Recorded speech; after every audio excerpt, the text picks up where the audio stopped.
So, really been challenging the guys on embracing their attitude every day.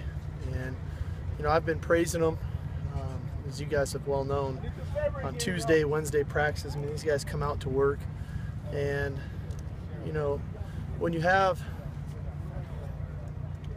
multiple gut-wrenching losses like that, at some point, potentially you could waver. You could, geez, is Tuesday and Wednesday really worth it? And I've just really tried to challenge the guys on continuing to brace their attitude and coming out here with a great attitude, with great energy. And to their credit, they did it again. And have made it a real clear point to them about actually how well we've played. But we have to finish better, and we have to be confident in our ability to finish, to make the plays at the critical moments, because we're plenty capable of doing it. But again, those types of losses sometimes can knock you down and keep you down. And I think to our team's credit, they've gotten back up again, and they've practiced well for the last 2 days. So from an injury standpoint, you saw Leonard was probably still a little bit limited today. We expect him to be able to go. Sorry, yesterday, Antoine wasn't here yesterday. He was sick. He was back out today. Not practicing quite yet, but that's the reason why. Soma obviously doesn't look like he'll be ready to go. J&A's not quite 100% yet. George Farmer is back going again. I thought Gerald did a lot more today for us, which was positive. And then we held Damien out today, and we'll see what he can do tomorrow. Is Leonard, is that the shoulder issue? Yeah, then? yes. It just gets sore Just on gets him? sore. It's football. We want to try to build him back up as best we can for game day, so he feels really good on game day again. So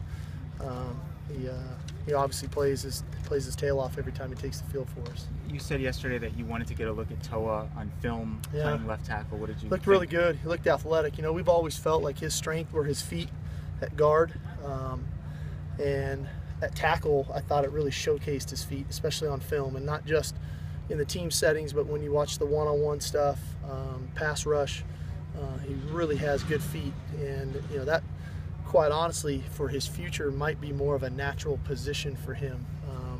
So that looks like the direction we're going to go in. That being said, we're still going to have to rotate some guys. Khalil Rogers was in there at left guard today. We're going to have to.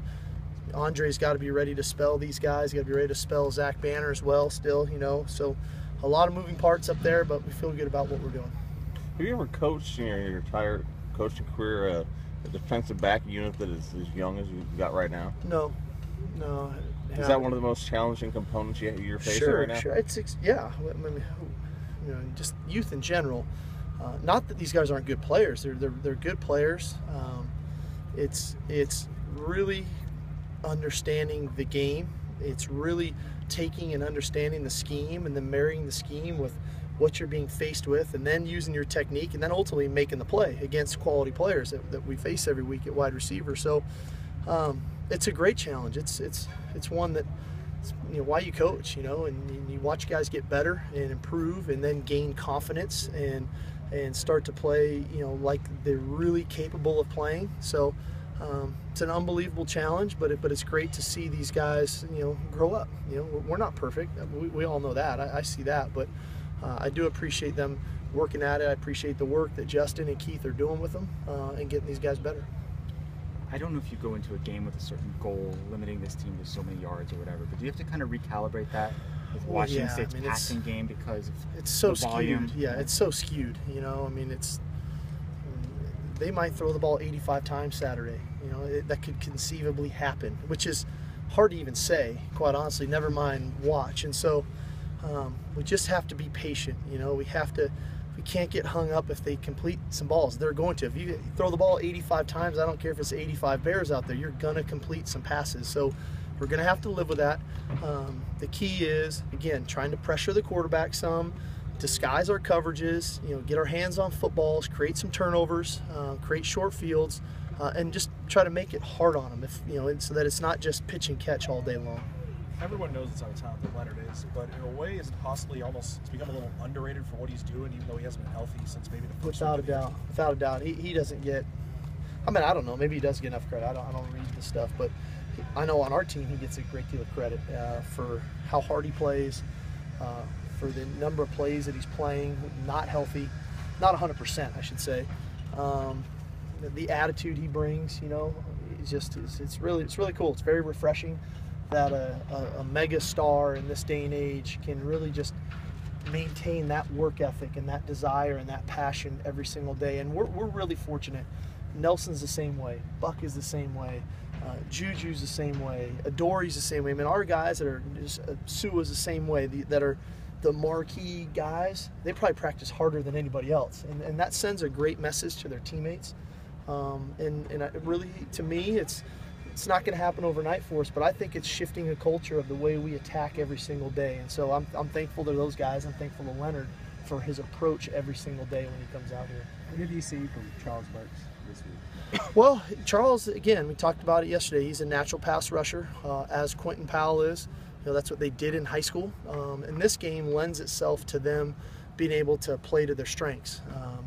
You know, Washington State's probably going to run the ball, and weather depending. We don't know exactly what the weather's going to be. The forecast for a decent amount of rain, so maybe that'll influence them to run it a little bit more. But the odds are they're going to throw the ball, and for those two guys, that gives them a chance to go, you know, play to their strengths and to their skill set. You mentioned Toa's feet at left guard. If you do kick him out to tackle, can you do some of the same things that you were doing schematically with him, with any of the backups? Do you trust their mobility the way you do his? Well, I do. I trust Khalil's really well. Khalil, you know, he's really back 100% healthy again. He's an excellent puller. You know, that's one of his strengths to his game. And, you know, obviously we loved to pull Toa when he was at guard. That was one of the things that we would lean on because he was really good at it. But I think Khalil gives us some similarities that way, especially when he's pulling to get the ball on the perimeter in the power game. You know, Khalil's very good at that as well. What does Scott Felix maybe do differently than J.R. Tavai? You know, he's probably a little bit more athletic, just natural athleticism. Not as big, not quite as physical as JR. They are similar type players, though, you know, especially within the scheme of what they're asked to do. You know, maybe Scott's a little better when we ask him to drop in covers, just maybe a little better feel because of his linebacker background. So a little bit different, but similar scheme-wise, quite honestly. What do you need to see from him? You know, I know you kind of came in with high expectation for Felix, but my deal, Scott, is we're just continuing to fight for consistency with him. You know, he does some really good things for us, and I think he had 9 tackles the other night in the ball game. But we've had 2 games in a row now where he's jumped off sides on 3rd down, and we had a couple games in a row where he came inside on a rush and lost contain. So we're just fighting for consistency with Scott. He's going to make good plays. He's a really good player. He doesn't have to try too hard to go make those plays, and so that's what we're pushing with him on. At one point in 2001, Pete Carroll had told the team that it's okay to win. Is there sometimes a sense? I think I was in that meeting. Yeah, I figured you were. Right. And is it there like a team can almost get used to losing? No, I don't want to say that. No or yes. I think sometimes when you get into familiar settings, there can be a sense of maybe it being contagious that, you know, it can creep into a young man's mind of, oh no, here we go again. That's what we have to eliminate, and it's going to take one of these games for us to really do it the right way. You know, we got it. We escaped at Arizona. We escaped at Stanford. There's going to have to be a game where we do it the right way and we finish the game the way we're capable of finishing the game to start to shift the thought process there. We're all at our best when we play with belief and not hope. And we have to believe we're going to go out and execute and dominate and win those tight games when we get put in those settings and go finish off teams. And so, you know, the next time it comes up, we're gonna go attack it again, and hopefully we call the right stuff, which is the key. I need to be as prepared as I can be to call the exact right plays, to have belief in the players to go out and execute it, and then ultimately them belief in themselves and the guys around that they're going to go make their plays as well. And quite honestly, I'm looking forward to the next opportunity to make that happen. You know, sometimes those scenarios don't come up for a while. We've been faced with quite a few of them, So I'm anticipating one down the road here that we can take advantage of and start to kind of shift the pendulum a little bit on the way we approach those settings. What does it say about Burks, or a guy highly recruited, but things haven't really worked out on the field, came in with the sanctions, offense, defense, but I mean, he continued to love being here. Yeah, I mean, this is an amazing place. USC is a great place. And as I tell the team all the time, we all chose to be here. We all had a choice, and we all chose USC to come here to be the best. And understanding it was not always going to be easy. It's going to be difficult on the football field. It's going to be difficult in the classroom. Expectations will be high, but we chose this, and we chose this because we're amazing competitors. And some guys get to be the most glorified player like a Leonard Williams. Other guys have a longer journey, a longer road like a Charles Burks. But each and every one of those guys is respected in our locker room, and you know, they all look forward to their opportunities when they get a chance to go make their plays. And hopefully Charles gets some this weekend.